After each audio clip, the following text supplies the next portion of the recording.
Good morning guys. So, ituturo ko sa inyo kung paano mabilis ma-monetize sa YouTube channel natin. So, una nating gawin guys ay kailangan meron kang cellphone at meron kang load. At pagkatapos, gagawa ka ng account mo sa YouTube. Mag-create ka ng channel mo at mag-start ka ng mag-upload ng mga videos. Pwede din mag-post sa mga photos at saka sa short video, yung reels. Pagkatapos, mag-search ka sa Facebook ng mga YouTube group. So, doon ka makipag-sub to sub sa kanila para mabilis mong makuha ang 1,000 subscriber na requirements ni YouTube.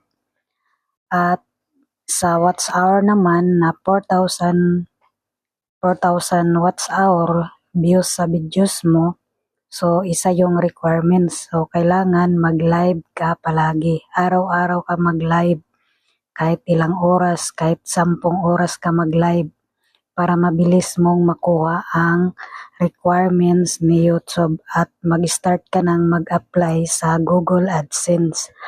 At kapag na-approve ka na ni Google AdSense, mag-approve na din si YouTube sa iyo dahil partner yan sila.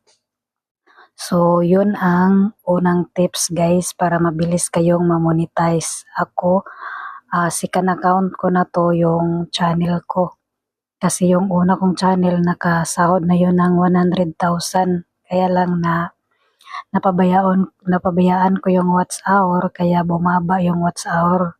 So napapagod na ako sa ng watch hour. So gumawa ako ng bagong account ng YouTube channel. So bagong YouTube channel. So 2 months lang nako siya gi-apply ang kanang akong gipang tips sa inyo. So, after 2 months, so na-monetize ko sa YouTube.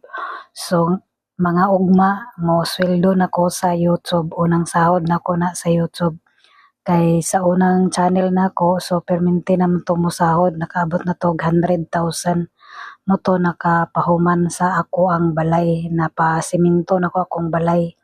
So, maong dako kay katabang ang YouTube nako guys. So, maong nag-focus na pod ko sa YouTube kay ang Facebook karon hinay ang earnings. So, gamay ra bikil so violation din ka. So, maong nag-focus ko sa YouTube guys. So, kung gusto mo nga makasweldo sa YouTube, sunda ang akong tips para ma-monetize pod mo sa YouTube. So inana gina sa permero lisod pero kung imog yung seryosohon ang pag YouTube so makasweldo gid ka guys basta sunda lang ang akong tips. So mao ni guys, I hope na may nakukuha kayong idea paano makuha ang requirements sa YouTube. So thank you so much for watching guys. Please subscribe my YouTube channel Annalisa Vlog at Annalisa Vlog 24. So, i-search nilang sa YouTube yan guys para maka-subscribe din kayo at masubscribe ko din kayo. So, once again, thank you so much.